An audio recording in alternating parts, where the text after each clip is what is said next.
September 15th for a meeting. Okay. We're live. We're on, yeah, I got that too. It was an email. I think it was an invite. accidental send. Was it? Yeah. I accepted it. I don't know what it was. I just Hey, accepted it. Brian, you're in listening mode. You didn't see it? All right, sounds good, thanks. Okay, bye. All right, so we are opening the meeting. It's been a while since we've been together. It's good, we'll get some things done.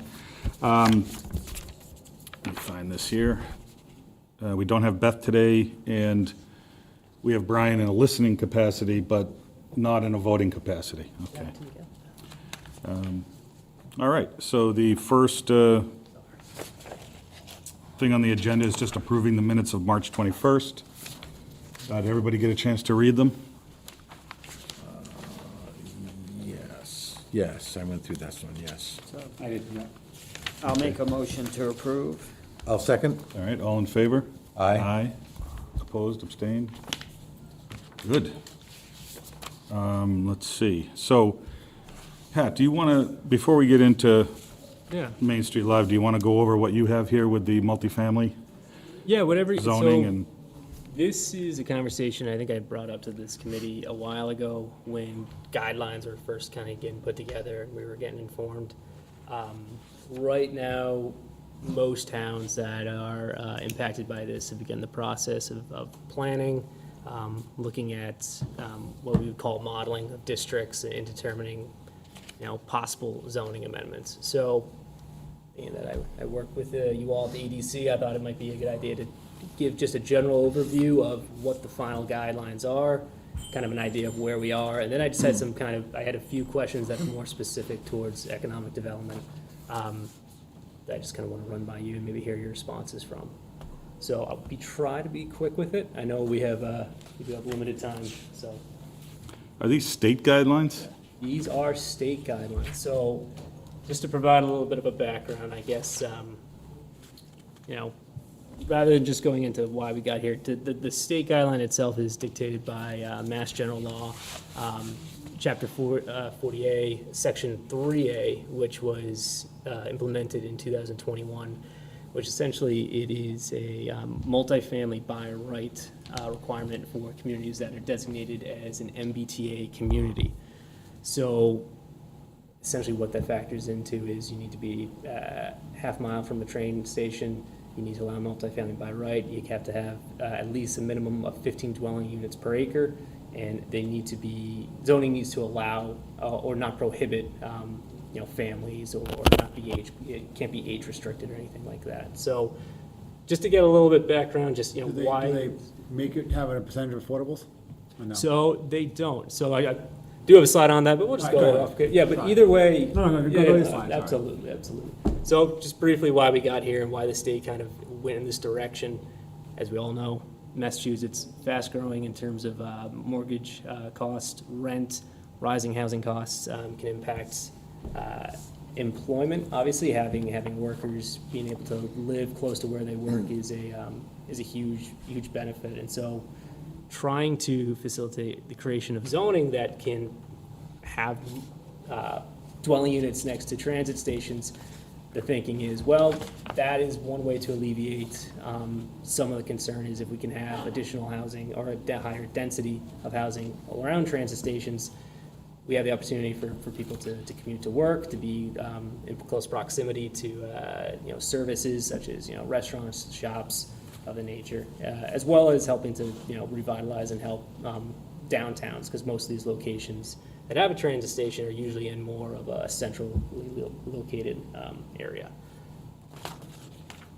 So there are consequences of not doing this, and this is something that was kind of re-emphasized this past spring from the Attorney General. Essentially, the law dictates that if you are not compliant with this zoning requirement, you're prohibited from applying for certain grant programs. Housing Choice Initiative Program, which is there's both the initiative program and there's a capital funding program with it, local capital projects fund, and the MassWorks infrastructure program, which is a pretty well-established program for infrastructure improvements. Along with that, the Attorney General came out with comments regarding the possibility of communities facing legal action civilly from federal and state fair housing laws, the Federal Fair Housing Act and anti-discrimination law. So it was just another example, I guess, of the Attorney General trying to reemphasize that, hey, some towns have talked about, well, we don't need the grant funding, and they wanted to clarify that, no, you can't just bypass it because of the grant funding. You need to look into it because you could be liable for civil suit. So it's just another example of just needing to take this seriously. The town of Holden is now Yes. suing back, I guess, or Yeah. engaged in a fight. So interestingly, I think there's 3 towns that have basically said, no way. Holden, Middleborough. I know Westwood wants to be compliant, but they kind of screwed up on their action plan. They basically said, no, we're comply, and they don't comply. And so, but that's a little bit of a different situation. You're right, Holden is one community that's essentially decided they do not want to comply, and they've actually are facing a civil suit right now. And it sounds like you said they're suing back. I haven't found out. One way or the other. Yeah, yeah. So just to kind of go over again, kind of the main points of the law. So minimum gross density of 15 dwelling units per acre, not more than a half mile from a commuter rail station, subway station, ferry terminal, bus station, if applicable. For Walpole, it's just commuter rail station. That's the location where a district would need to be. As I mentioned, no age restrictions, and needs to be suitable for families of children. Just a little background on the guidelines themselves. Obviously, they were last time I talked to this committee, they were just initially out there as drafts. They become finalized after comments, tweaked a little bit. And the one thing I do want to make clear, and this is always kind of talking to other planners about something they always have to reemphasize when they talk about it locally. It's not a housing mandate; it's a zoning mandate. So there's no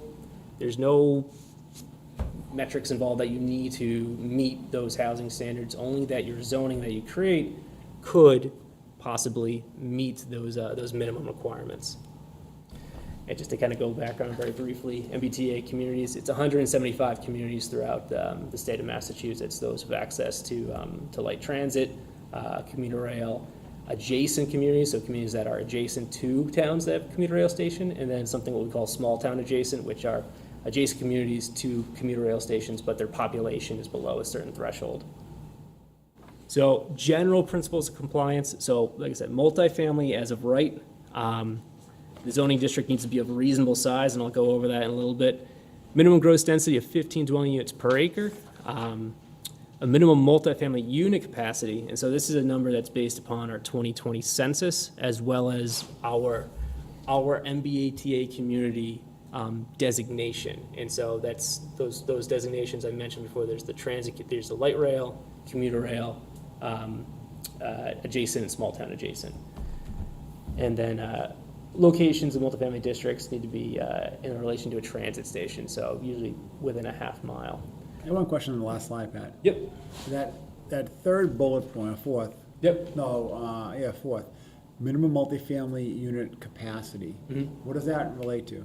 So what that is, and I'll just go to the next slide because it's a little bit easier to understand. So our minimum multifamily unit capacity is 1,506 units. What that means is that we need to have a district that in theory could zone, there's a metrics involved, whether it's dwelling units per acre or an FAR, that could meet that minimum dwelling unit capacity. And what that number is essentially, it's 15% of our total 2020 housing units. Yeah. So it's broken down to 25% for those that are, communities that have a subway station, 15% for communities that have a commuter rail station, 10% for adjacent, and 5% for small town adjacent. And so this is really, these numbers are, we'll go over them in a little bit, but basically, as a commuter rail community, so we're an MBTA community and our designation is commuter rail, 15% of our total housing stock, an area needs to be designated to equate to that size. Minimum land area is 50 acres. So that is what we call a reasonable land size. And so there's different breakdowns in how that can be created, whether as a one contiguous parcel, or not contiguous parcel, rather a contiguous district. Overlay? Yeah, an overlay district is a way to do it. You could break this up into sub-districts. The only real thing is that you need to have a contiguous section no less than 20 acres. So it seems like a big number. In actuality, it's really not that big of a number. Just to not to jump too far ahead, looking at our downtown in specific, the central business district, that's almost 62 acres by itself, and that area is completely within a half mile of the transit station. So it's an area that's location-wise is compliant, size-wise is compliant. The only thing that needs to be factored in is, well, what zoning needs to be included or created to make it compliant with that minimum multifamily unit capacity number. So 15. just, Yeah. I'm sorry, No, yeah. just quick question. Yes. Existing units within, Doesn't matter. So the thing is, it goes back to that whole why it's not a housing mandate, it's a zoning mandate, Right. not a housing mandate. So you look at it in the sense of, I find a location and I factor in what that area would look like if you removed everything. So it's actually factored as gross density. So we don't really factor in what's already there. Common sense indicates that, well, they're not gonna tear down Union and West in Liberty Station to put up a new building. But you can include that area as part of the district. right, It's just the zoning that is associated with that district could meet those minimum unit. But do those units count towards the No, 1,506? no. So it's just the land calculation, mass. the It's land new, mass. right. Yeah, so Okay. what it looks at from like their compliance model, it looks at the dimensional regulations that you'll put in place, such as like setbacks, what your parking requirements would be, and it looks at whatever metrics you use to determine a minimum build-out, whether it's a dwelling units per acre model or like a floor area ratio model. And it only looks at the land itself. It doesn't look at what's existing on the land. So the 1,506 has to be new units. Yeah, so it's not a mandate to build those units. No, It's a mandate to but you zone. have to zone it to get to that Yeah. 1,506. It's more of like a theory. So it's a zoning theory in the sense that if this district of that size were to be, take everything away, start from scratch and build new, what dimensional regulations, parking regulations, height regulations, everything you put in place, or what density regulation you put in place, could, in theory, build out to that number. I know that, it sounds kind of, No, I get. no, yeah, until it- they come and say you must build, right? But for Exactly. now, it's just zoning, so I guess my question, not to Yep. beat the slides, is where do we stand in this downtown business district? Are we fine at the 62 acres, or? so, I guess to jump around a little bit. So like I think I mentioned, yeah, as long as, so we allow mixed use currently in the downtown by right, multifamily is not allowed by right. So that's one, if we were to look at just doing like an overlay district hypothetically on the central business district, and this is just not putting the cart before the horse, but just kind of using it as an example, we would have to allow multifamily to allow by right, not just have the requirement that commercial be part of that. So you could still have mixed use, but you can't prohibit multifamily. But your mixed use can be part of the multifamily blend. Correct. Yeah, you can have multiple uses, you just can't deny a multifamily use. Solely a multifamily use. Correct. You could have structured parking underneath and Yeah. then residential above, that could still equate to as a multifamily development. And I think we already have in downtown, 15 units per acre is not a lot of density at all. It's very, It's really not, it's no. nothing really. No. I think we already allow that. We don't allow multifamily by right.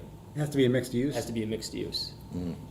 And so another thing, not to make it overly specific to our situation, but we have a unique way of calculating density that is different from multiple towns. I know Donnell just went through this with this project.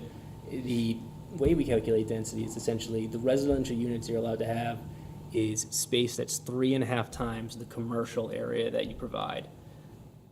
No one really kind of does that. I actually find it's kind of a unique approach because it really just lets, however many units you can provide, it depends on if you meet the dimensional regulations and you provide that commercial component.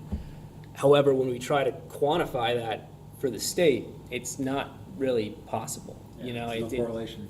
Yeah, so having an FAR or having a dwelling units per acre model, it's something that is, it can be used within multiple communities. It's something that is quantifiable essentially from a A lot land of towns are area getting rid of the whole dwelling units per acre, as long as you meet parking, height, Yeah, In certain areas, they don't care if you put one big unit in the building or 100 small units, yeah, as long as you can meet those. anything else. It's honestly probably the better way of doing it, but I think the way that becomes problematic when it comes to this, this zoning mandate is trying to find a way to quantify it. So beyond going through the process of creating and passing zoning, we need to apply for compliance with Department of Housing and Community Development. And the way to do that is obviously to pass the zoning, show confirmation that you've approved something at town meeting, submitted something to the Attorney General.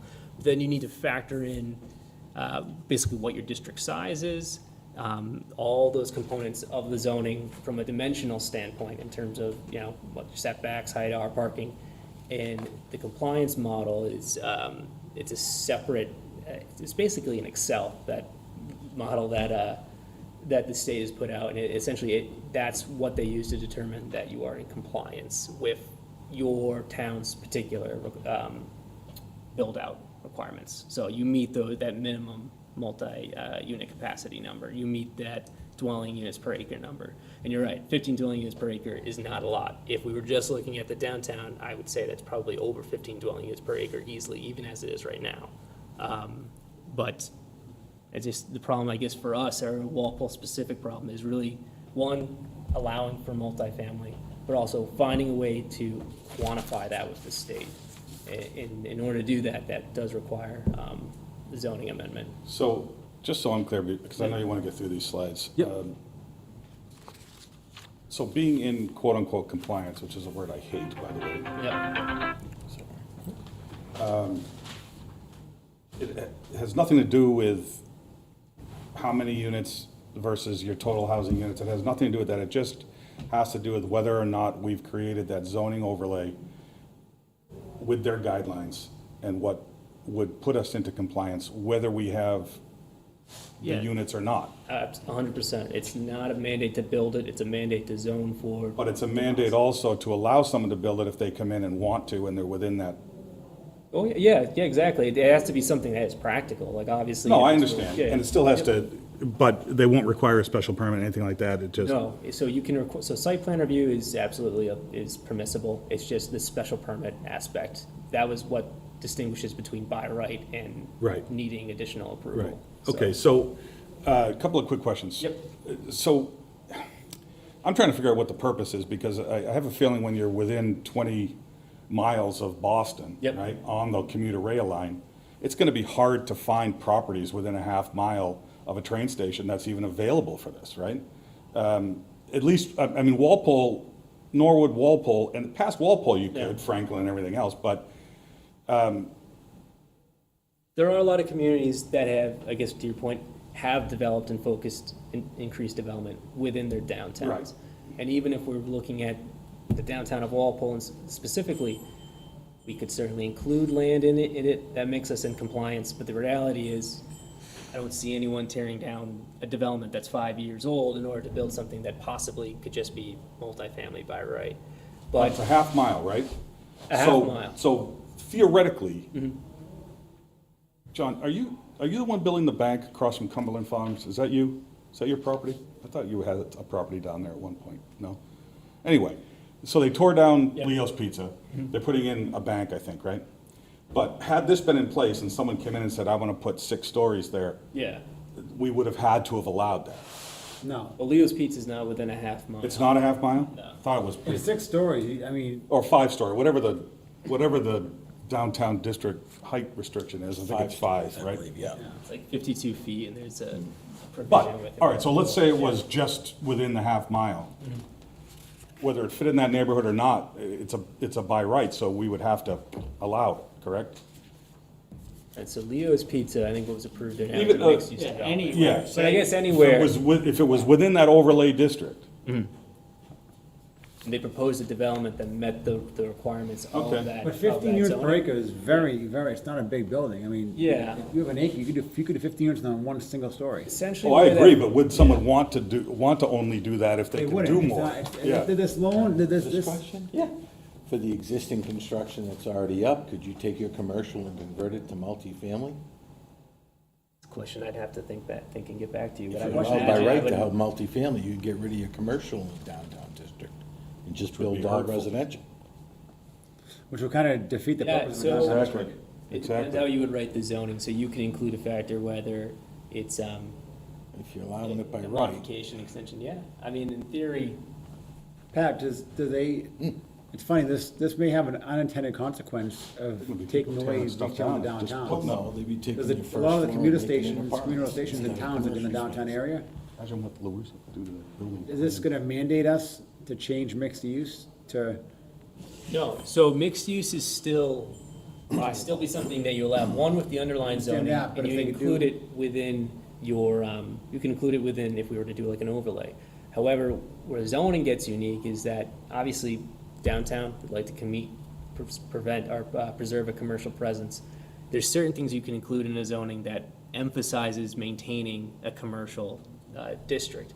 Certain things as you can create a sub-district within a district that emphasizes mixed use with the provision that the developer gets increased density. So that's a way some towns will try to say, well, you can't prohibit multifamily, but if you go the mixed use route, your density can be increased. That's kind of a way of providing an incentive to a developer to provide a certain use. Another way communities have done it is if they've looked at like a downtown area and there's well, I guess we would call it commercial frontage zone. So like within Walpole, it's Main Street. Main Street, I mean, you could say East Street as well. You could prohibit development that abuts those streets from being multifamily. If you did that, though, you would have to compensate by increasing the size of the district in order to have that 50 50 acres. Somewhere else. Yes. Yeah, okay. But, in terms of that 50 acres, how does parking come into play? Because if you're looking here at 50 acres and having 1,500 units and 2 parking spaces per unit, that's 3,000 parking spaces. Figuring that 3,000 cars, that's gotta be 15 acres of the 50.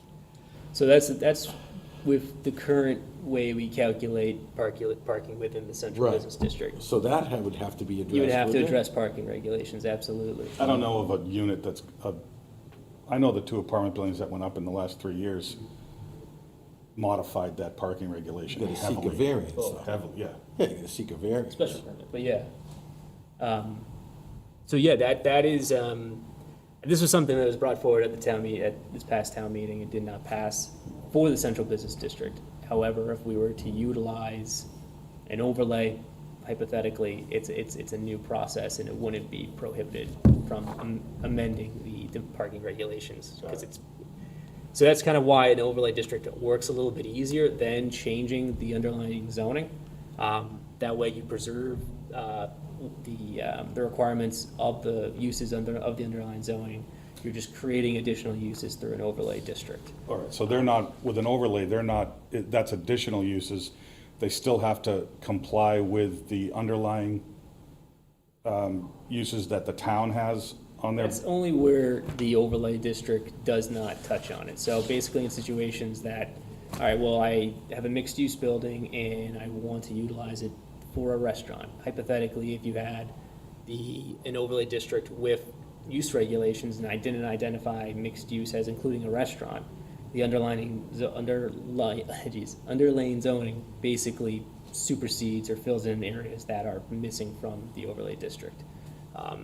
But when you use the words as a right, is that as a right as long as, like, let's say mixed use is part of our requirement?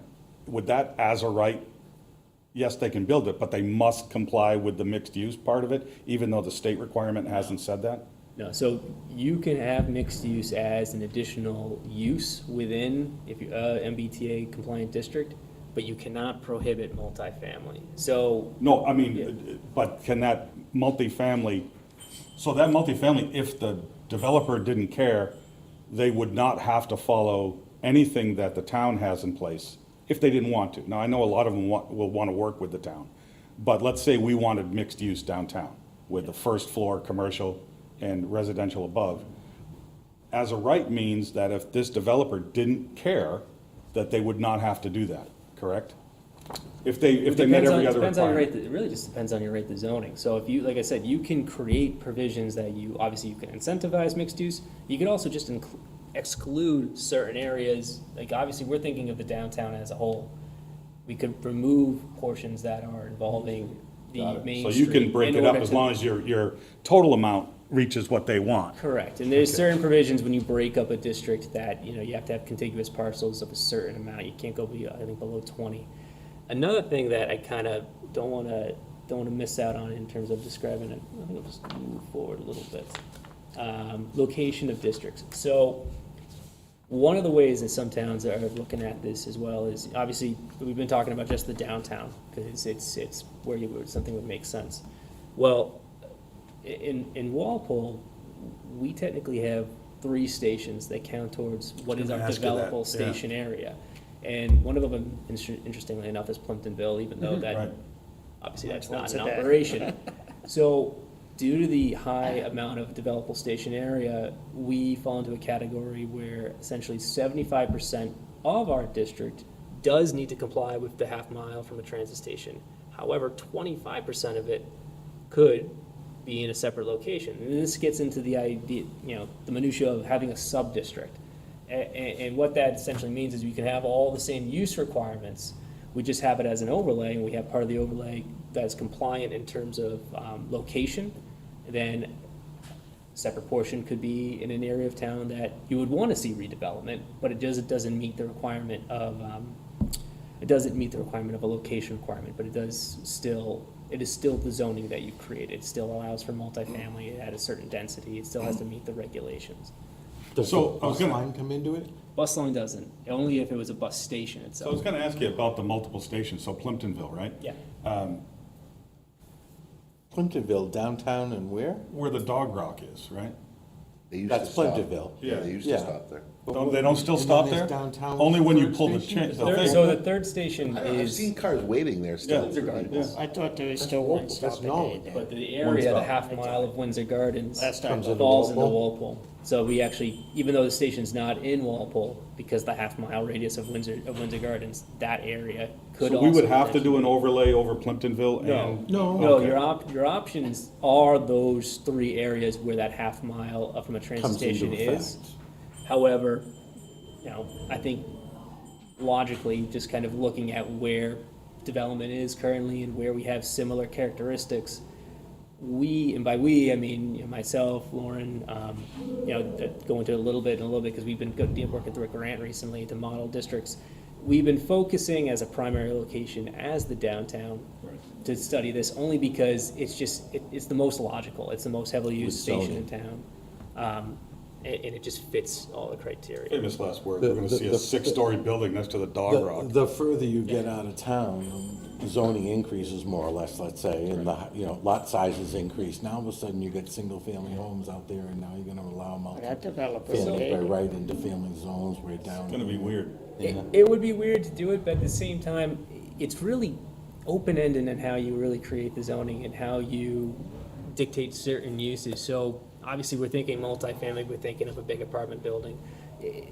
Housing can vary, even though the 15 dwelling units per acre, as you mentioned, from a suburban standpoint seems high, but on smaller parcels and in kind of tight areas, 15 dwelling units per acre isn't a lot. So you could still see like a townhouses or some sort of smaller development that is compliant with size, but doesn't give the characteristics of a big skyscraper. It just Oh, I depends agree on with how you all provide that. it. I mean, Yeah. when you get a good developer that wants to work with the town, you'll get that.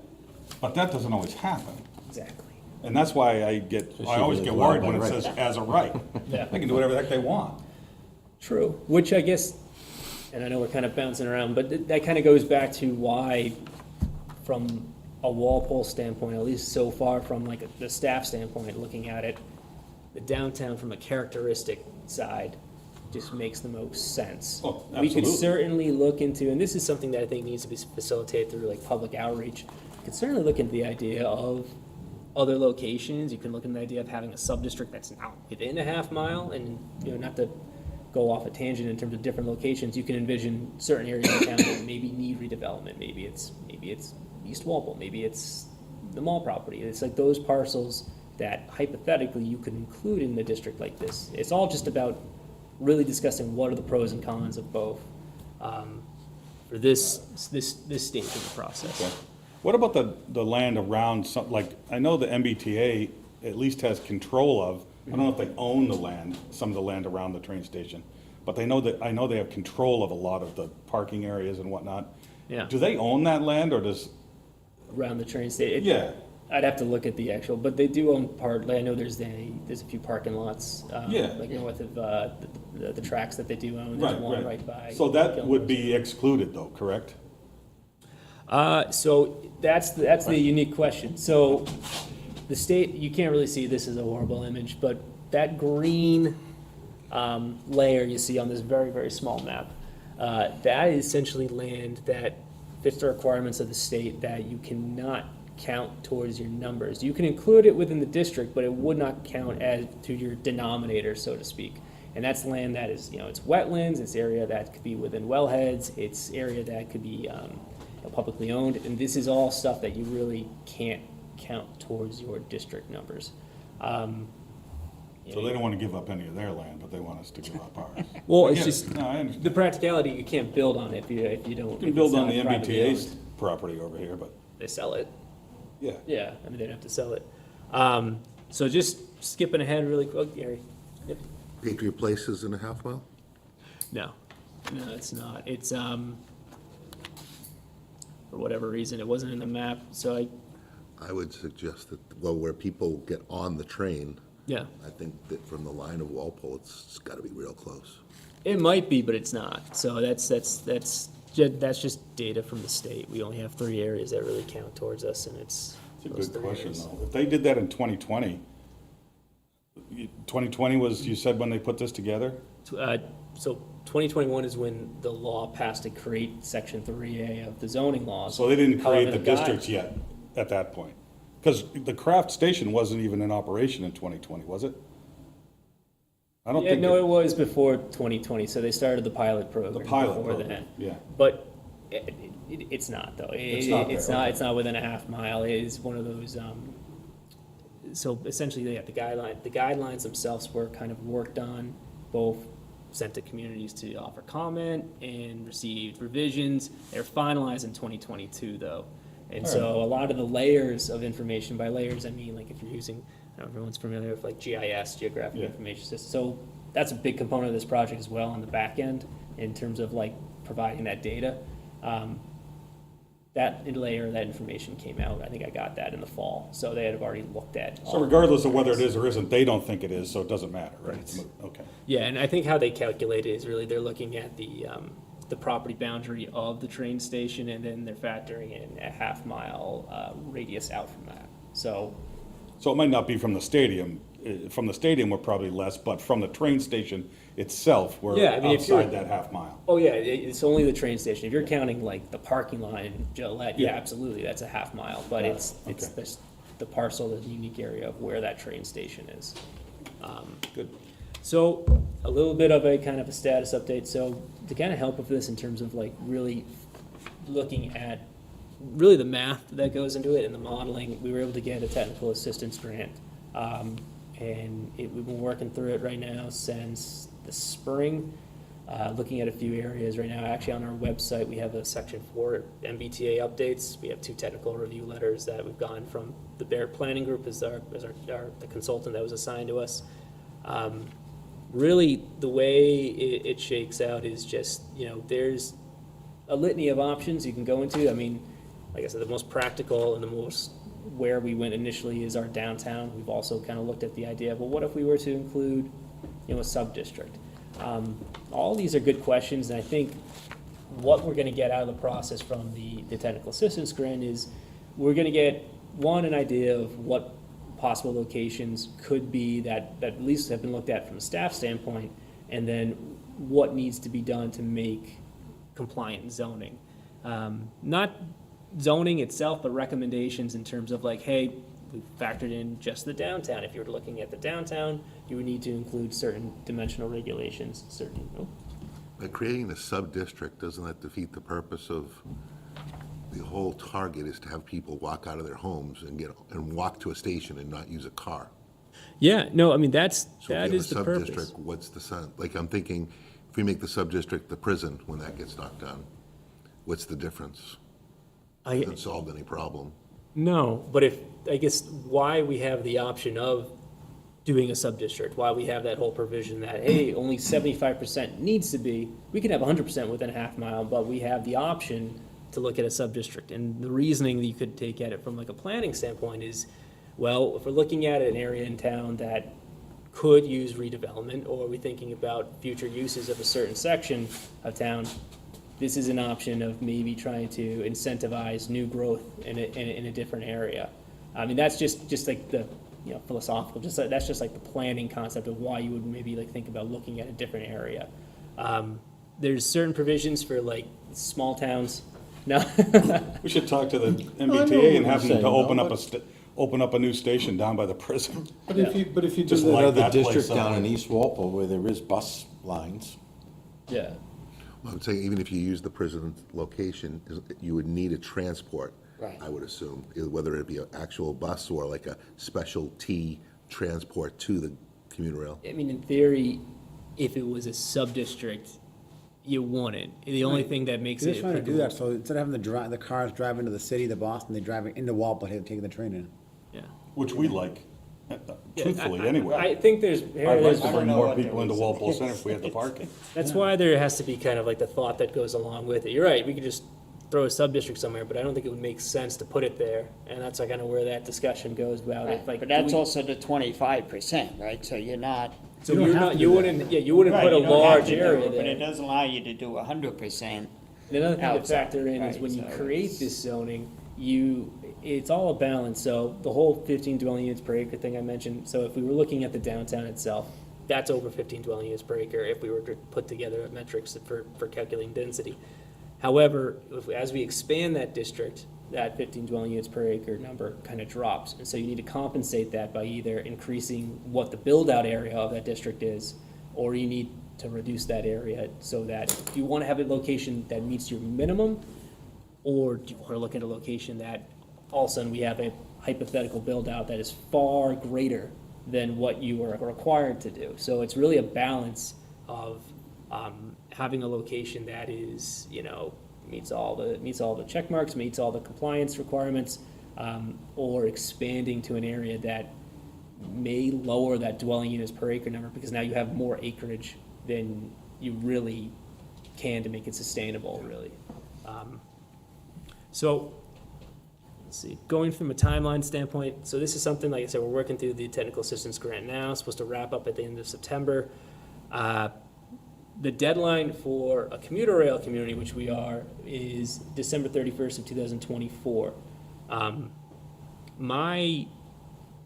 In kind of like, one of the initiatives before this to have temporary compliance was to submit an action plan.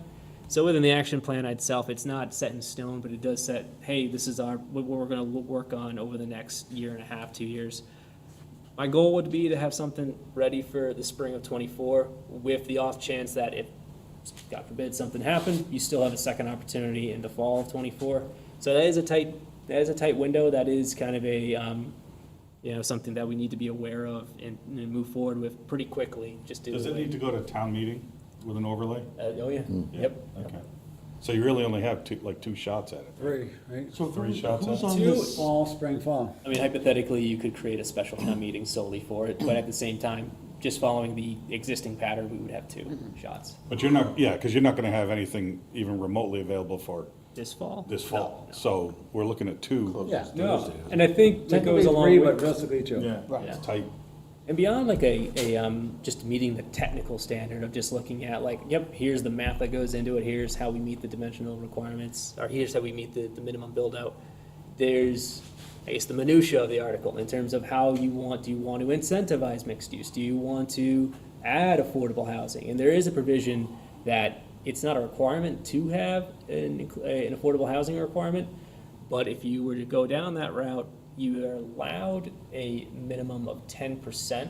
And that what I mean is that if you were to, had an affordable requirement for that that overlay district, you could have something in place that no more than 10% of all proposed units would need to be factored in as affordable, and that's meeting state guidelines in terms of. Yeah, that's the 10%'s a state guideline on affordable, right? Well, It is and it isn't, that the 10% has to do with more or less your total housing stock, but this would be basically the percentage of a development. So if I have, 100 units, 10%, 10 of them would need to be designated as affordable, meaning 80% AMI. However, you're only limited to that from a by right standpoint. If you were to increase that, the town wanted to say, hey, we want to have that number higher, you have to essentially submit a independent economic feasibility analysis, which is, you have to go through a third-party vendor, it has to be approved by DHCD. There's a lot of other legwork to increase the affordable percentage. The other option is if we had an existing 40R district, which is a smart growth overlay district. I know these are a bunch of terms, but there's different provisions. But essentially, what is considered by right is you could have 10% affordable. So if our town had an underlying affordable mandate, right, in our bylaws, Yeah.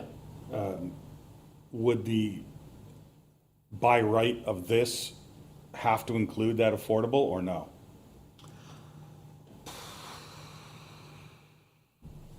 I guess in theory, if you have it as an overlay district and you left out the affordable, the overlay district would override whatever affordable requirement is in there. But I don't think you would want to do it like that. If the town had like a 10% affordable inclusionary zoning requirement right now, Right. you could write that within the zoning. It could also basically be factored in if it's. I'm just saying, if we had an inclusionary zoning as part of our requirement everywhere,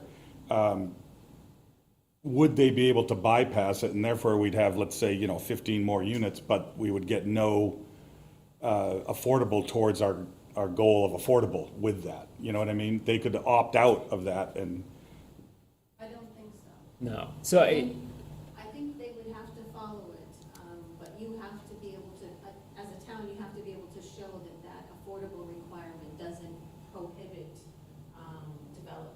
yeah, and a lot of that has to do with if you have a requirement that exceeds 10%. Yeah. So 10% is what they deem, that's still a by right project. If you exceed it, you have to do this economic development analysis. I think Norwood's looking into it, but basically, you have to go through a whole other process of outsourcing with a new vendor, going through the process of looking at your town and submitting to DHCD. It's a lot of additional work, but if Justifying the it. town has to justify it. And obviously, I know we have to scoot through this, but Yep. would this overlay open up districts that were never intended for, would this open it up for 40B to come into these areas and have a by right? No. 40B is a whole separate thing, because That's what I figured, Yeah. but you know what I mean, Yeah. like, Well, no, I mean, in reality, something like this would, if looked at through the lens of, well, we're trying to increase the housing stock in smart locations. So, I don't want to use real examples, but if you had something like this in place, maybe certain developments, that didn't want to have a mixed-use portion, but they were, hey, it makes sense for us to be in this location. If it was by right, you can really try to attract development where you want to see it rather than the locations where you don't think it's practical. So a 40B development, for example, that can be in a location that is not practical or fitting into the character of the surrounding area. Whereas something like this, we're trying to really centralize that use in an area that already fits that characteristic. trying to encourage it to steer it towards areas that you are encouraging that type of growth. Yeah. I mean, that's, I can go on a whole tangent about like highway business district zones as a great location as well. That's something that I've done a lot of look into. But in the sense of, you want to try to have these developments in locations that make sense for your town. You don't want to have a situation where you do have a 40B that is in a location that just doesn't blend or mesh with the surrounding area. Yeah. All right. And so, like next to Union West, across the way where the Think You barbecue guy is? It's one-story commercial. Yeah, that was for. Just for layman's terms, because I know I'm gonna get asked about this when people start figuring it out. Layman's terms, if the owner of that building said, you know what, I wanna go up 4 stories and put 50 units here. I mean, that's obviously gonna be within the zone, right? The overlay, it's right there. Yeah, I mean- Is that something they could do if they wanted 15 to? units per acre. So right now, they could. 15 per Per acres That's the max. So if that's. Is that the max? No, no, Or no. is that the minimum? That's the minimum. That's the minimum. Sorry, Yeah. the minimum that you're determined to, the minimum that the state is requiring you to have. Right. We can propose a town meeting 1,000 units per acre, we can do whatever Right, we right, want as a town, but Yeah. it's more, the state's only saying 15 units is that's what, that Right. meets state compliance. Yeah. Okay, It's not the average, it's the minimum. so that might encourage It's the minimum. You can't have a properties like location that, that goes beyond which that. I wouldn't So have a if problem you- with it. Yeah. Think The that- other thing, too, Yeah. but it's 15 units per acre is not enough to encourage development, it's just not. That's the minimum to qualify for the overlay. Yeah. But no one's That's gonna the do whole 15. thing If they're with gonna spend the Tyler, money, they're it's gonna. Yes. Yeah. Yep. But I guess to your point about the allocation, so By the way, I'm not looking at that as a No, bad no, thing. no. I'm looking at it actually as a good thing. I would see it as in right now, they could have followed the underlying zoning and they could have had a much different project than they wanted there. Obviously, they went with kind of like a live-work development. Yeah. In theory, I guess to Donnell's earlier point, if something were to pass and that area was going to be included in the district, could they amend their project to be only multifamily as opposed to mixed use? That's their right, that's an option. But I guess that's, I know you're not, Yeah, I know you don't have a crystal ball, but No. do you see the height requirements, the height restrictions changing at all in Walpole? I I wouldn't, just don't want Walpole to turn into like a Tyson's Corner, Virginia. Ever been down just outside of DC? Where it's like out in the middle of nowhere and all of a sudden it's 20-story buildings and high rises and everything. I can mean- see certain communities saying, well, what the hell, let's go for it. everyone certainly has their own different opinions on it. Right. My thing is, I think everything should really be kind of discussed in terms of how we want that character of that district to look. So, right now it's 52 feet is the height Right. requirement, or the height maximum within the central business district. If we're doing zoning like this, as like an overlay, and we're factoring in just the downtown, maybe we want to look at that as, all right, well, currently underlying zoning, you could do a mixed-use development at that density threshold. You could have 52 feet as a height maximum. Well, we want to create a district where we want to have multifamily, but at a lower height. You know, that's something that could be factored in, but if we do that, then we need to make sure we compensated for it elsewhere. So To make sure you get your units. make sure you get your units. But you could still also, I mean, it's all fluctuates in the sense of like, you change one thing, whether you change parking, whether you change height, you need to factor in, all right, now what is the density going to be to compensate for the reduction in space? Right. So, You guys got some work to do. yeah, it's a very interesting concept from that standpoint, but it is gonna take it's gonna take work in terms of both putting something that makes sense as well as, really giving the public an opportunity to kind of weigh their voices and their opinions towards it. But I had a few specific EDC questions. Oh, Sarah. Are you accepting any public comments? Yeah, Just real quick. this is Sarah Khatib, by the way. Everybody knows Sarah. There's no microphone up here. No. I'll try to be loud. I think he might be getting you one. Hold on for a second. Hi, Sarah Khatib, Walpole resident. Just wanted to give a couple quick comments as zoning is near and dear to my heart. So one thing I wanted to say is that Walpole zoning in the central business district is like nearly there. Like we're really close. And so like, you know, some communities are very far away, and so Walpole is really close to what the state, you know, where the state wants us to be, and so I think that's important to say. Also, that when we look at the central business district, it's more than just Main Street and 27. And so as we consider, you know, mixed use and multifamily, we should consider that the district is more than that. So while we may want to incentivize mixed use, and I'm okay with that, and I think maybe that's appropriate, let's consider that the district is more than that. And so, you know, right now, that mixed use only is really hampering development in the central business district, because developers know I have to put commercial, you know, on the first floor. And if you look at every parcel in the central business district, it's not appropriate in every single parcel to put commercial maybe on that first floor. And so maybe we are hampering development. You know, some of the parcels would be completely appropriate to have like a small multifamily apartment building or condo development. So let's keep that in mind and you know, keep that in mind and understand that some spots would be appropriate for multifamily. Sarah, let me just jump in one. Yeah. Do you have any examples of where, and I'm not challenging you, I'm just Yeah, curious. yeah. Of where that requirement has kind of stopped some developers from having an interest in Walpole Center? Do you have any examples of that, or where it could have happened but hasn't?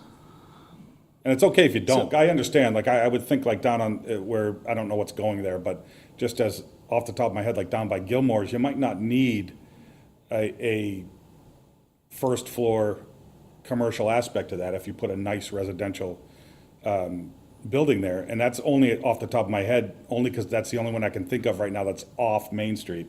But I was just curious if people have been in front of the planning board or talked to you that, hey, I would love to do this, except, you know, we have that mixed use.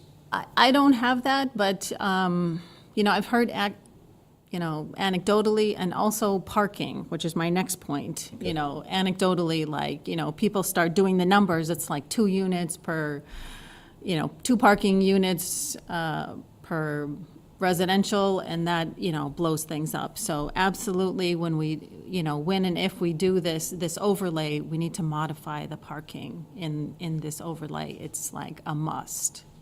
I think that's essential.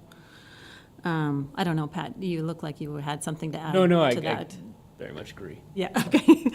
And then as far as the 25%, I think it would be worthwhile to explore like a East Walpole, or Pat's idea of exploring the Walpole Mall, I think is interesting idea, for, you know, potential redevelopment of the Walpole Mall.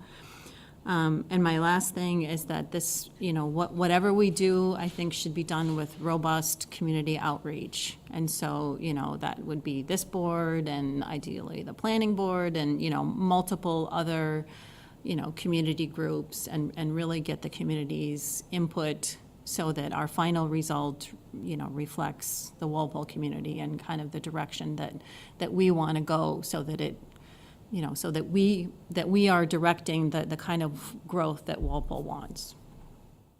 If I may on that, Sarah. Yeah. I think we also have to think of the downtown, growing the downtown for the future.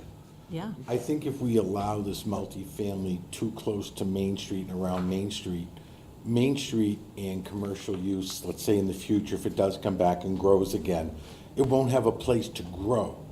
It'll be stuck where it is with multifamily all around it. Like, you know, that's why I'm thinking, all right, so Main Street, we need to grow Main Street. Where do we grow Main Street? Logically, right now, it's down Route 27 to Gilmore's and out down that way. And maybe more logically, it'd be to expand it that way. Or would it be over to come over here and start including School Street in this parcel in here? But now if we're starting about putting multifamilies in there, and multifamilies gets built over the years before the downtown business type use gets, you know, grows or whatever, we might be curtailing that for a future, even if it's 100 years away. Right, but if you preserve kind of the corridors, what I'm saying is that there's other parcels outside of the corridor where, you know, it's still within the central business district, but it's, you know, it's outside of the corridors where, you know, I think it makes sense to put, you know, a small multifamily. And to that point, and to your point, that really comes into how you formulate this zoning. And there's different actions communities have taken where they do want to try to preserve, they want to incentivize new growth in the downtown. They want to, so the solution to that is to increase density requirements, increase housing requirements, because that's what's building right now. So along with that, there's certain things, whether or not it's called like a commercial frontage zone. I've heard it before, where it's like you try to designate certain areas that need to preserve first floor commercial, or need to preserve a frontage of commercial. In doing that, when it relates to this project, you need to keep in mind that if you keep something like that in that area, you need to compensate it elsewhere. And to your point about, well, does the district expand? Do we think about the downtown? I think about it looking at a zoning map. I'm looking at the central business district, but the reality is, you could theoretically think of the future. You maybe want to compensate the loss of those commercial corridors and then expand the district a little bit more to factor in redevelopment down the line in areas that could be factored in. It's all really, it's a discussion that I think is warranted for a larger audience, really, with like vetting it with, whether it's town meeting members, general public. That's all where that community buy-in is, because I can go ahead and just be like, you know what, I think this is what's gonna happen.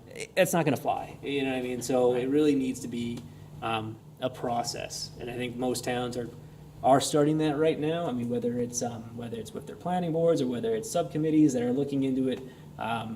It's been it's been the topic in this world for the past 2+ years, and so a lot of towns are thinking of different ways to go about doing it. So. Yeah, downtown business owners, property owners, town meeting members, residents. I mean, I think, everybody should be involved, or, anybody and everybody, Or at least have the ability to be involved. Yeah, the opportunity to be involved. Yeah. Yeah, I don't disagree with any of that. I didn't think of it until you said it, but, every decision that gets made today has the ability to affect 50, 60, 100 years from now. And I think the starting point ought to be finding out what aspect of like the master plan and what the vision of what Walpole Center, where it is today and where the plan wants to be, and then start setting that overlay based on that, not on where things are today. So, but again, John, I don't think that we, obviously we're not there yet, but also I don't think that You give her a good we have a point. long way to go to get there, but I think that would be the way to do it, keeping your concerns in line, because I think they're very valid. Yeah, spaces can be converted, right? Like now, office space in Boston is being potentially converted to residential. I mean, 50, 100 years from now, maybe we could At a be doing. huge cost to the taxpayer. Right, vice versa, I mean, Potentially at a huge cost to the Potentially. taxpayer. Those buildings will not be easy to convert, yeah, as I we all understand, know. but, So I know we have, we got a few other things, we got some time. Yep. I did have some brief questions, just. Thanks, Sarah. Thanks, Sarah. Just, I mean, we don't need to go into rapid detail, but I guess general thoughts, location-wise, most everyone's general thoughts on the district bounds within the downtown. I don't have a problem. I think it's appropriate, but I think we have to be aware of future growth and what we need Yep. for downtown. So I don't know if that means pushing it out further and, like you said, not allowing Main Street. But think of what downtown needs downtown needs some commercial type use. Like it would be great to have a nice little supermarket downtown, and we can't end up zoning out like, that supermarket, now it's gone to to multifamily when we need that downtown, but there's no land mass right now to do it in the CBD district, Yep. And the CBD district is kind of tight to Main Street in terms of falling off to school or Yep. up to Robbins Road, or, in that terms, it's really close to where it is right now. And then the way it stops now too, down at, we're just after Crisp and all the way up to the train tracks, more or less there, that's the CBD district, and maybe it does need to be expanded up, and the next logical place for it to grow would also be around 1A, where we got all those single-family homes, there's a couple multifamily homes. Yeah. There's a dentist up there, a lawyer's office, and then on the right-hand side, there's more two families, and then you get into Maple and Hanson and streets like that and everything, whether that should be included in the CBD district, I don't know. 20, 30, 40, 50, 60 years from now, Yeah, that's, I didn't think of that. I That's a don't know. really good point. Yeah, Because as you see, like in Millis and Medway, it just seems like that 109 keeps expanding, and Yeah. the town keeps expanding along Route 109. Yeah. And I don't, just wouldn't want to see that multifamily curtail that from happening and choking, choking downtown for the future. Yep. I mean, as of right now, the way things are with what's going on, I mean, we do have commercial space that's open. Yep. And plenty of it are the new developments, and, I don't know if that's right, maybe the stuff that's going on, God, what's the name of the road, Glenwood, right now, is that just too far off the center of town where it doesn't need commercial space, even though it's right there? That it should be, full multifamily, but we should have more commercial space up and down Route 1A, I don't know. Yeah. It's something that should be considered when they're considering where they're gonna put all this, Yeah. that overlay district, but I think it should be an overlay district and done that way. Yeah. That's a great point. Anybody else? Yeah, my only other comment is sort of like what Sarah said about, I think there's a perception in Walpole, obviously with the two new buildings, that, high rises are coming, this and that. So if there's an overlay type district back on the parking and there's no parking, is to figure this out where you're moving out a little bit further Yeah. then, because people are gonna perceive this as, oh, we're getting, a 400 unit building or something, or 4 of them built, Yeah. right? And that's what I think the perception will be, is, we're gonna have high, but like Mark said, Yeah. we're gonna have high rises, we're gonna have all this stuff downtown, right? But, so if that can be put into these overlay districts, even moving it out a little bit, then I think it'll make that perception go away a little bit. It's not congested. It has the Right, option to it's grow. not as congested. And I like the option of, like you said, 1A itself is, there's some good uses and new stuff going on if you're heading towards Norfolk, but, Right. beyond that location, what about heading towards Norwood? Do you think about redevelopment at a few of those properties that abut directly 1A? And you could make an overlay district look however you want it to look. You could only factor in what abuts 1A if you wanted to go that route. I don't know how much is that zone business or zone residential along that Route 1A, but the zoning there is all mixed up. It's all mixed up. I think when Plus, you head there's a that way. sewer too. and water issue on 1A, once you get past, it's not even as far up as Chris's, right? Yeah, I mean, it's, It stops. You've got the industrial it's- part yeah. has it. Yeah, it stops at the industrial part, I Yeah. think, because back in the day, what I heard was they didn't want to run it up to they didn't want Norfolk to use it, and they didn't want to run it to the prison. Which is why they had a problem with it at the fields. yeah. Just one last thing about that. What's the process now? It's, who's running with this? Planning board? So, right now, it's been kind of led from just a staff standpoint. I did request to meet with the planning board. I expect to meet with them hopefully sometime in September and kind of broach that topic with them. And then the planning board will take the process and put it through to open forums and meetings and, Yeah, I mean, I guess I can't speak to that. I have to, whatever the discussion goes with them and how they, what their thoughts are on it. there won't be like a subcommittee form for it. It'll just go through the planning board. It depends. I mean, all zoning would need to go through the planning board process of having a Right. public hearing, but in terms of the planning or the steering of this type of initiative, it really is up for discussion, and I had met with the select board, I believe a few weeks ago, kind of addressing that same issue or that concern there. And I think, right now, obviously, my plan is to hopefully meet with the planning board, discuss it with them and hear their thoughts on it, and that will be kind of a good process to where we go from here, from just an ownership standpoint. Like I said, I could just do my own thing, but no one wants to just hear from me. They want to have Yeah. a board ownership. They No. want to have a town ownership. So. But it hasn't been decided whether it's planning board or the selectmen, or probably planning board more than likely, I assume. I would say. Yeah, I mean, that's not my call. I would agree. I mean, that's usually planning initiatives, go through, would make sense to go that route. But you've already hired the consultant, right? Yeah, the consultant was a timing thing, so I think when we got that grant, didn't want to pass on the opportunity. Sure. So we Yeah. took it when we could get it, and we've just been working on it from a staff standpoint. So they might have some recommendations,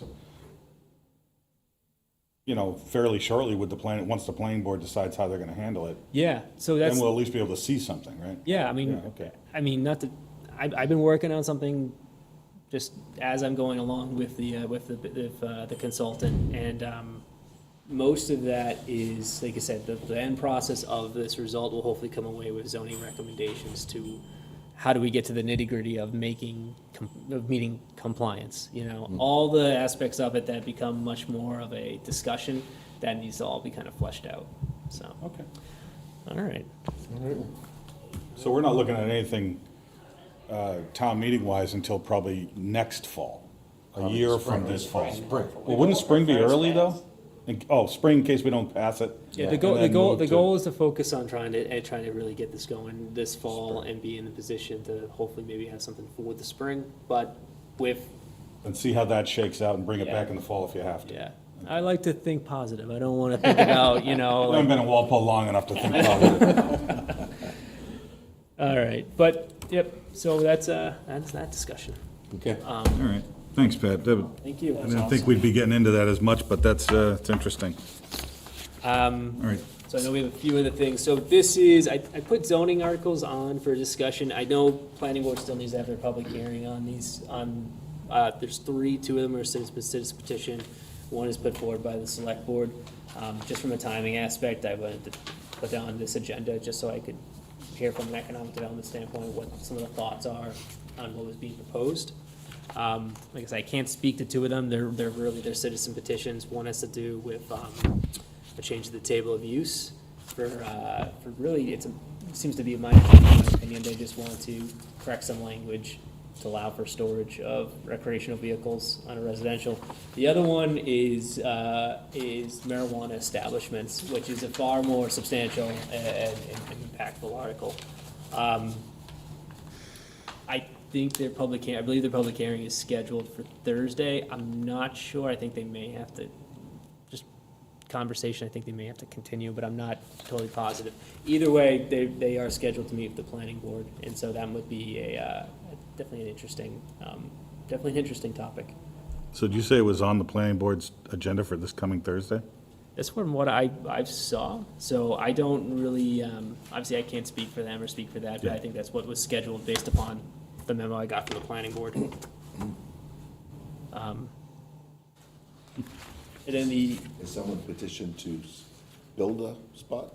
so someone has petitioned to create the zoning that would allow for the use within certain districts as well as create the use regulation itself. So what goes along with with any type of use, especially one as, I don't know if it's still controversial or whatnot, but it is definitely something that requires a lot of, thought that goes into how you set up the use regulations in terms of how a location looks, where it's allowed, distance from certain, educational facilities, religious facilities, everything like that. So, I've looked at it, and it's I'm interested to hear how the conversation is, really. So like I said, So that's, the town voted no once, so once again, wouldn't it just have to go back to vote yes, and then yes in this, Yes. based on this zoning? so the history of it is when the state, made it legal, a lot of what towns had to do is they had to designate medical marijuana. Right. They couldn't prohibit that. They had to designate a certain location for medical marijuana. They had the option, if they wanted to allow recreational or what is defined as just marijuana establishments, which is both, a recreational shop where you buy, as well as processing, manufacturing, growing, all that type of stuff. So Walpole, and I think many communities surrounding us, they've just prohibited it when it came forward originally. A few towns have passed it. I think we can all, you see them in a few locations. I know Sharon has them, out west has them. So that's just kind of the history, I guess, of that law. So this is a private petition? Yeah. Not a petition by someone in the town? Nope. Not a requirement of the state that we have this zoning, this type of zoning that they're looking to do? It's not a requirement? It's not a requirement from a what would be defined as marijuana establishments. The medical is the only one required, and the town's already done that. It's covered it. So he's just looking to now, I guess, make establishments legal and zone them, so. And who is it? His name is Gurpreet Carla.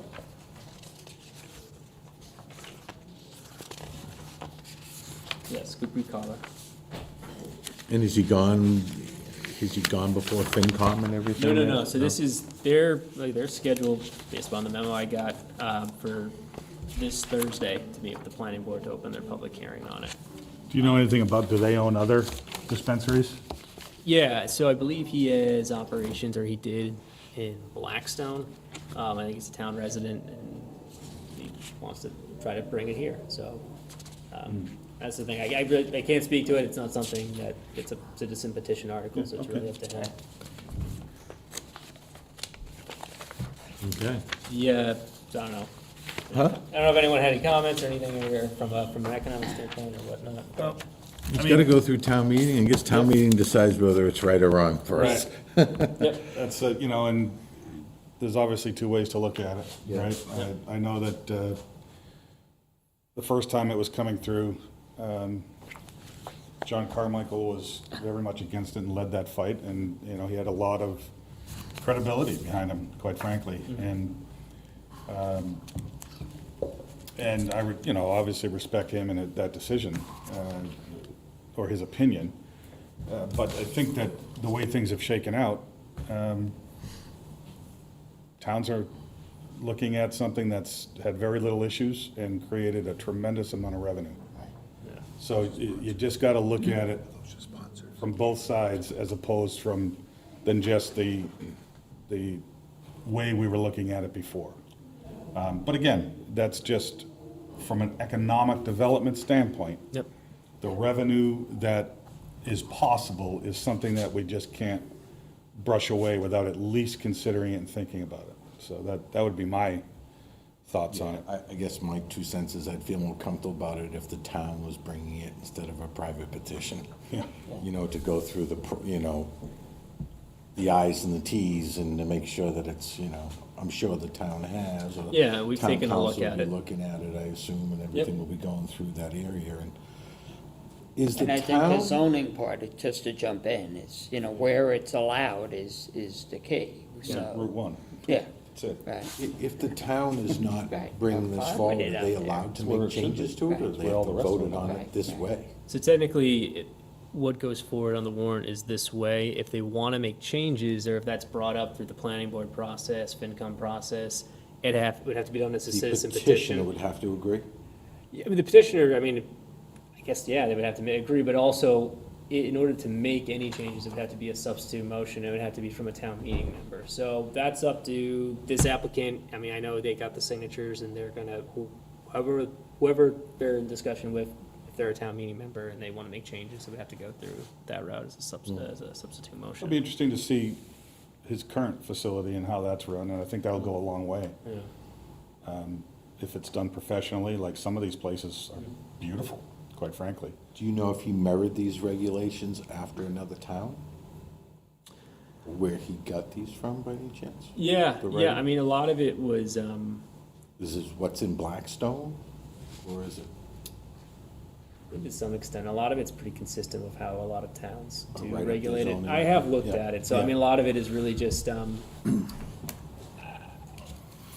lot of it's similar where you go. Every town has their own kind of spin, the ones that do allow it and how they write it, but the overall, the format is pretty consistent from what I've seen, like in Sharon and Natick and, It's so highly regulated now too, that it's, you a know, lot of it's regulated even like beyond how a town creates the zoning. Any person that goes through it, they still are held to a huge standard to create it. So a town can certainly have their own spin on how they zone for it.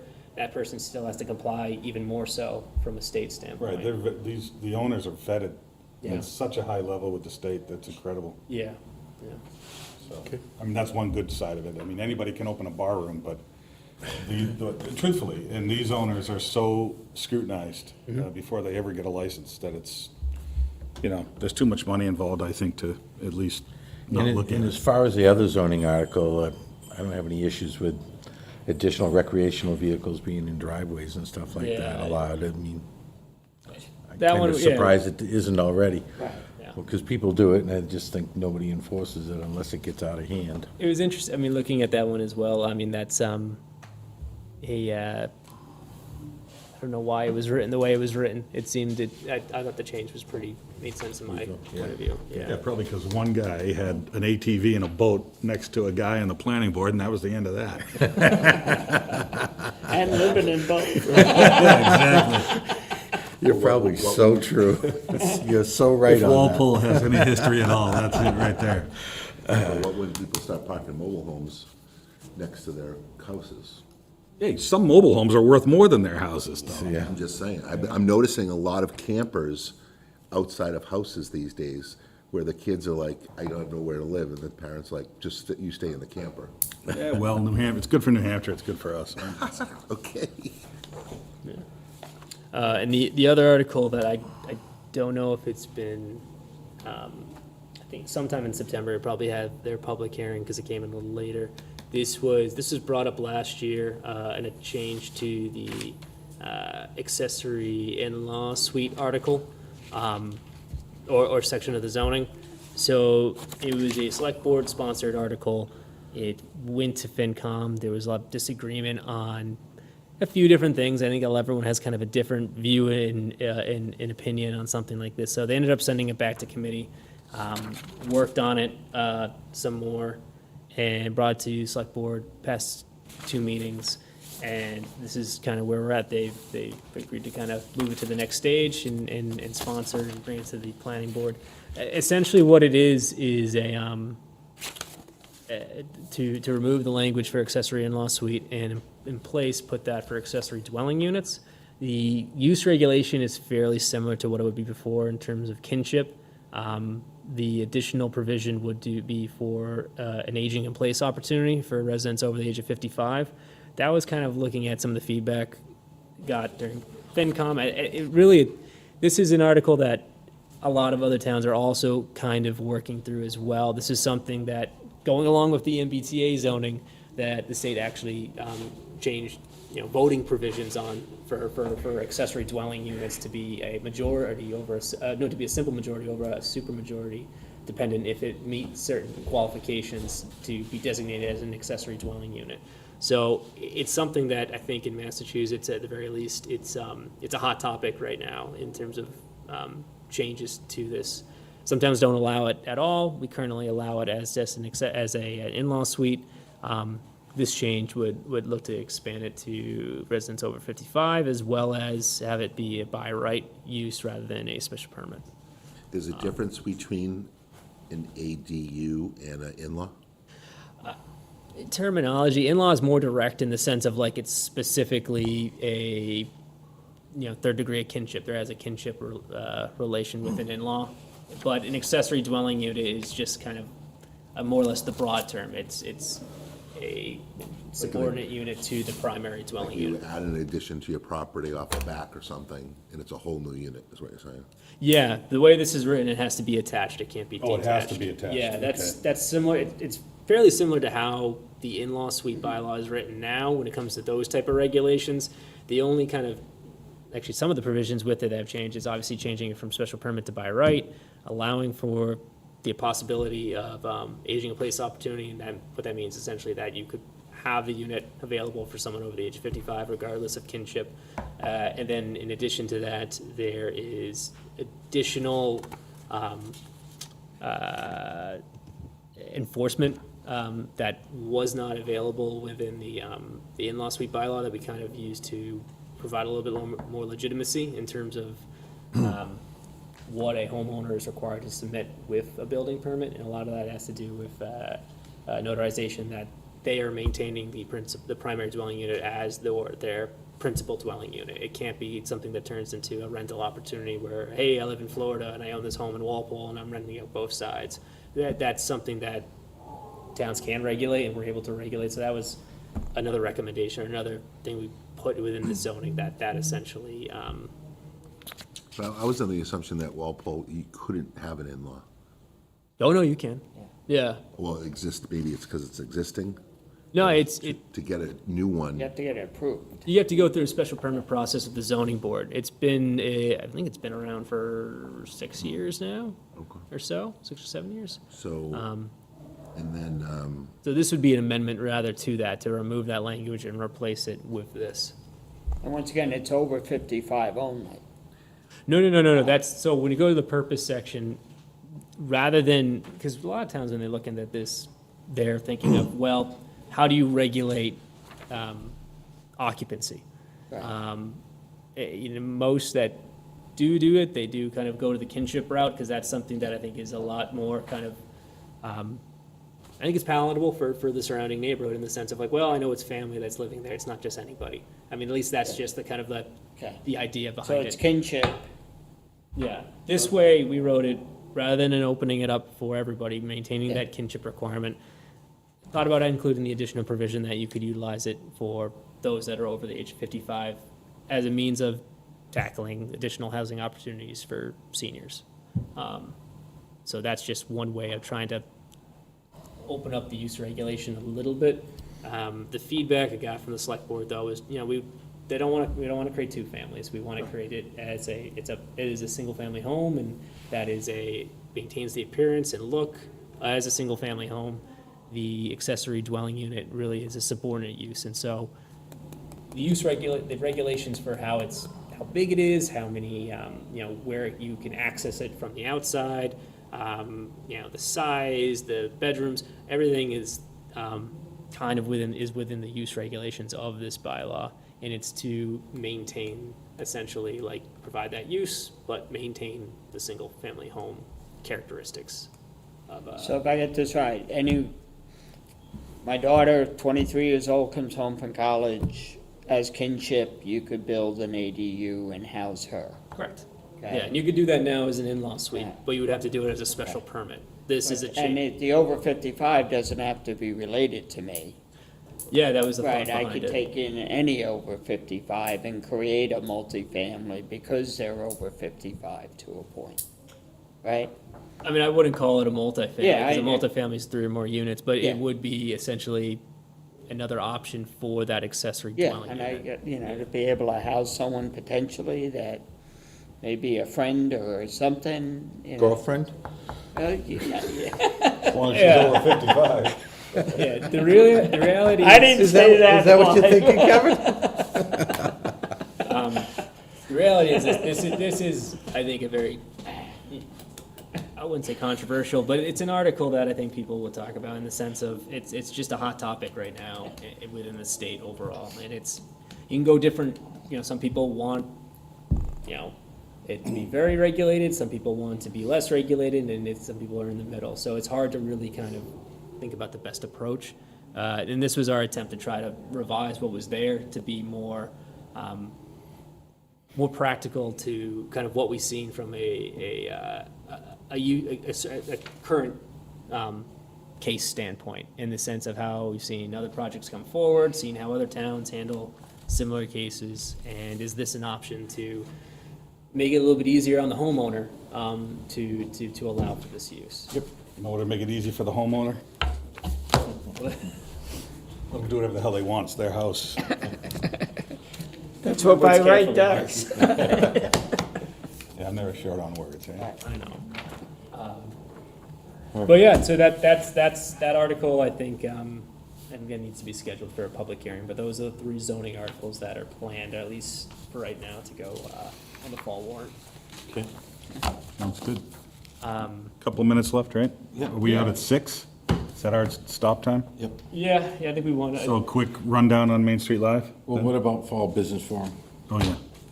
Yeah, because we have Main Street Live subcommittee meeting, so we can Yeah, we can go do through that. business for them. Yeah. So I know talking to Sarah and Harry, I don't know if there was kind of a discussion we want to bring to the EDC about doing a fall forum. I had sent out a survey after the spring forum. Didn't do a good job on getting good responses, so unfortunately, it's not like a clear, we want a second, forum, but the few responses I got, the people seemed, they enjoyed the spring forum. I think there was overall, it was a positive feedback from that, that event, so I don't know if we want to kind of look into doing or planning a fall forum as well for business owners. All my responses were positive for another one. And do we want, Do you want to do it, Harry? Yeah. I mean, do you want it to be a chamber thing? It's a chamber thing now, but you two want to partner? EDC thing. It's an EDC thing, but you want to move it to the chamber? Is that what you're saying? or- No, it was a three-partnership type Okay, of deal. all right. Continue. It starts with the EDC, then we partnered with it a couple years back. And then Destination Downtown? was, yeah. Yeah, okay. I think the problem, I don't mind doing it again, but I think the problem is who's gonna run with it. You ran with the last one and got the speakers and everything. Is that something you wanna do again and do the Yeah, we'll setup of partner it and with everything? we'll partner on whatever we want. for Destination speakers. Downtown wanna do it again and? Yeah, I mean, I think ideally, it's nice if we all partner. I think that's good. I thought it was very well received, even, going around inviting people. Some business owners, wanted to attend, but they couldn't attend, so, I think it would be nice, it would be nice to have something, a regular thing where business owners can get together and they know, like, they have an opportunity to network, to talk to each other about things that are happening in the town, we can talk about. We kind of thought the chamber was doing that a lot already, and why EDC was involved, it was more not, it was somewhat business people, owners commingling amongst themselves, but what we were doing was more with getting the town involved and what the town can do to help their business, not necessarily what a business owner can do with a business owner and networking, that type of thing. Kind So of being a liaison between the town and Yeah. the businesses. Right, and that's kind of where we were in, which I can see all three of us being, doing it together and it being beneficial for everybody involved. Yeah. Was there any feedback or anybody say anything about changing it from a breakfast to a lunch, to a dinner, to a, I don't know. I think the breakfast thing has worked. That's the best time of the day. Yeah. Once you get to lunch and dinner, forget it, as far as people having to have commitments and family things. I think people really enjoyed the speakers. Yeah, That was probably the best part that I got as the far as feedback. speakers were good, yeah, And we'll need to just flip it or switch it up a little bit as far as what's timely, yeah. what's most important. No, but I'd also go into Nell's point about maybe a speaker from the town to be also Well, we involved try- if somebody wants to. Once we again, if they tried. Sure. don't, We they, tried to have more town involvement, I Right. mean, but they, for the most part, I think, a good, like Jim was there. Yeah, Jim. You were there. Jim was there, I think fire was there, building was there. We had a good Yeah, amount of people okay. that did show up. I don't think any of the selectmen were there, maybe Mark, no, I I didn't see think when we Mark. discussed it last time, I don't know if we just kept it to town staff, so we could open that up now to town. It should be, and if you want to hear from, if people want to hear from town officials, it starts with the. Or at least selectmen. have access too. Like, Jim was there. Did he make himself available to the Yeah. people that were there for discussion and that type Well, of thing? just as far as light networking, if somebody had Yeah. a question, they go and talk to them. We didn't have like specific stations. which- No, I understand, but it was good that they were mingling and talking to people. People get a sense that they, Like in the past, I had, well, I think it was more my state of the town type of thing I did, when we had the actual chiefs get up and talk about hot topics, police and fire. And then I think I might have had a selectman get up and speak as well. So we didn't really do that for this one. I mean, we could ask Jim Johnson if he'd be willing to say, 5 minutes, 10 minutes of just kind of, Like when's the budget usually come out? January, February? February, yeah, like that. even if he gets up there and just says, hey, almost like a thank you, we appreciate you business owners being in town. If there's anything we can do, if you have any issues, if you have any questions, please, we have opened, whatever it is. More like not like a, here's how you do this with the town. It's more like, thank you very much for being a business owner in our town. So many of the business owners, majority of them aren't building owners as well. So Right. like to have like the building inspector, I thought was always important, because that was always hot topic stuff. Yeah, But again, the majority of our people are renting from other commercial space. I just think it's a great PR opportunity for the town to start to, well, I'm not gonna say start, because they have been, to continue to change the impression and the perception that business owners have in town of how it is to work with the town. So I think it's a good opportunity, just as a PR front. I mean, Walpole has a relatively new police chief, relatively new fire chief, relatively new building commissioner. I mean, relatively, right? I mean, some people may not have met, Oh, where'd that come yeah, right? Maybe they haven't met them yet, so, What about the venue? Is there any problem with getting it in the fall, do we know? The country club? Yeah. I don't know. I don't know. I don't think so. I would- I think with some advance notice, it should be Do fine. they close at a certain time for the? No, they don't close for venues, for events. functions. The Okay. tent might come down, but we The don't. tent will use come tent, down, but yeah. they'll be indoors. We were thinking November 2nd or 9th, Thursday morning again. Yeah. I'm all for it. Yeah, I'm fine. I think we should continue it if we can. In fact, it might not even, it might be worth it to have a conversation with Walpole Country Club about how we want to continue it and want to do it twice a year and see if we can get them to get, instead of us, they're not sure if we're coming or not, get us locked in and get us going so that it becomes a regular thing with them and they anticipate it happening. I would probably suggest November 2nd, only because the 9th is the day before Veterans Day. and People might say, oh, that's a long weekend, extra long weekend for me. Right. Yeah, if you can get like all of 2024 planned with the country club as well, then you start getting into save the dates, and now you're gonna get more attendance. I'll reach out to Ken, What'd you say, November 9th? 2nd. Second. Second? Well, we could probably reach out to the country club directly. We got their contact from doing it last time, so Okay, pretty approachable. sounds good. Anybody hear from Ken lately? How's he doing? I haven't heard I from haven't him. heard from him either. I saw him once. He seemed to be. He sold doing his okay. house, didn't he? Did he? Well, I don't know, did he? I thought he did. And his wife passed, so I mean, I think that might have been too much house for him. Yeah. I think he did sell the house. You saw him, he was doing okay? Yeah, he was fine. Yeah, He was same actually old a guy. council aging, and he was walking around with weights up and down the stairs. I believe Do that. we have a Main When I Street Live walked in. Subcommittee meeting set up? I don't think we do for right now. Do we want to set one up for Okay, thank you all. August? All right, thank you. Thanks, I guess. Are we as soon doing as we budget a can. third again on the forum? Potentially, until you come back in, sweeping in? I don't care. Sailing in. Third, I think that's, I don't care. Okay. maybe we can do another like planning subcommittee also to like work on the details. I thought that. What worked out what I well. would recommend though, even though I wasn't overly involved in the last one, just have a budget that is like set in advance, and then we can Right. split it up and we know exactly what we're dealing with. I don't think it was a big problem. It wasn't a. Well, as it gets bigger or more, more attendance, maybe more things going on,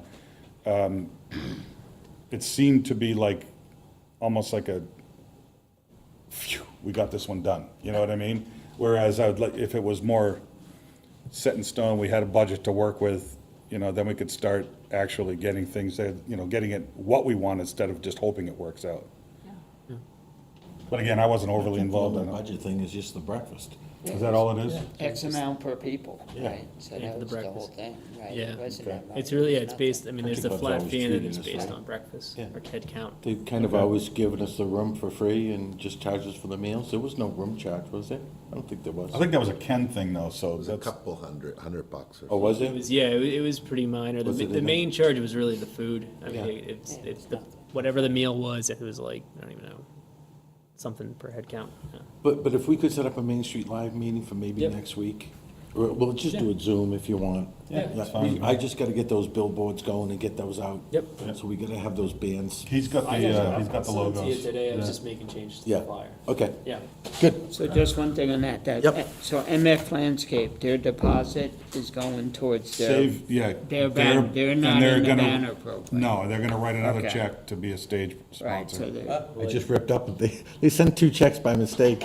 You're- They sent me a blank one underneath it. We'll take that after the we don't motion have to follow that. could've written it That's out. fine. Yeah, and I also was a little bit talking to Drycrete, and I saw that they just sent something in. Correct. We'll just work with them if they want to on the difference, so just deposit their check as you would any Yeah, other. we still have their sign, their banner, their banner was last year. Actually, I No, they're think the one Dry that Key sent came in today. Yeah. They came Is in that this today. one here? Yeah. Okay. So- And I would say we're hanging the banner anyway, if we had the Ah, banner. if you got it, go for it. We don't have to pay anything. Right. They- You are taking care of those signs though, right? Is that you that's doing that? Brian and I, we have the banners and we have the signs. Yeah, but we have a from lot of last new- year. Yeah, we'll follow Yeah, up with it. okay. We'll take a motion to We're adjourn. following up on it. Make a motion to adjourn. Second. All in favor? Aye. Opposed, abstained? Thanks, guys.